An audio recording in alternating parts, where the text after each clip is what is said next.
Bonjour à toutes et à tous, bienvenue donc sur ma chaîne. Vous pouvez me joindre au 07 70 01 32 65.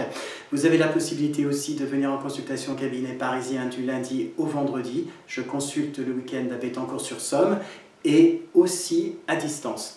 Alors, le repli sur soi est-il utile dans le cadre de la dénonciation des violences? Il y a en fait une antinomie dans ce que je viens de dire, mais c'est volontaire. La violence par décret officiel, on va dire, psychique, eh bien, vous enferme à l'intérieur de vous-même.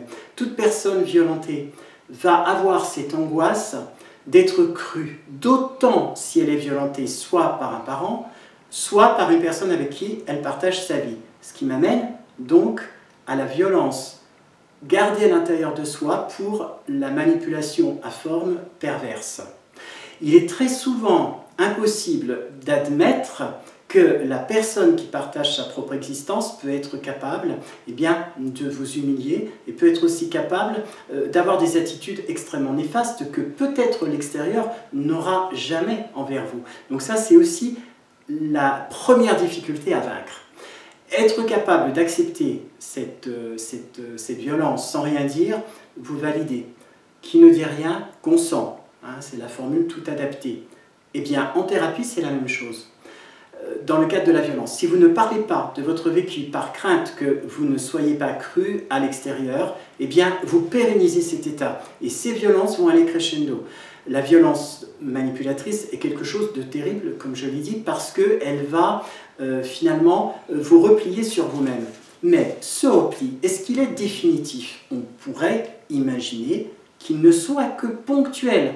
Le temps peut-être aussi que ce repli vous permette de construire une sorte de forteresse. Le danger à construire cette forteresse, c'est que au bout d'un moment, eh bien, vous êtes enfermé à l'intérieur de vous-même. Et plus le temps passe, plus vous construisez une sorte de gang, une sorte de coque extrêmement importante, une muraille qui va vous faire avoir des réactions face à l'extérieur pas facilement compréhensibles.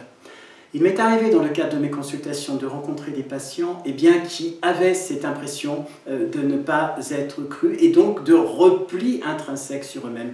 Mais se replier sur soi, ça veut dire aussi se faner un petit peu. Vous voyez, c'est un peu comme si vous fermiez tous les volets d'une maison et vous avez un magnifique appartement avec des couleurs, etc. Et vous ne pouvez pas le montrer à l'extérieur. Vous le fermez, donc les peintures restent effectivement parfaites, mais dès que vous ouvrez les volets, vous voyez un petit peu les couleurs. Le travail de thérapie est important pour éviter justement ce repli. Le repli sur soi va engendrer la peur. Il y a quelques semaines de cela, une des internautes que j'ai eu l'occasion de rencontrer a vécu ce phénomène de peur alors qu'elle était prête à apporter des éléments supplémentaires à son travail. Donc la peur et le repli sont deux choses qui vont ensemble.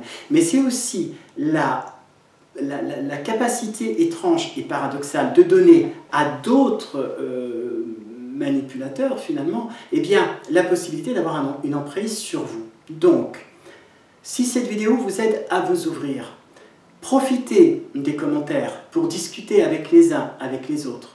Essayez de vous ouvrir au maximum parce que le repli, c'est la seconde mort. Vous êtes déjà une première fois tombé dans cette violence, vous avez du mal à l'assimiler.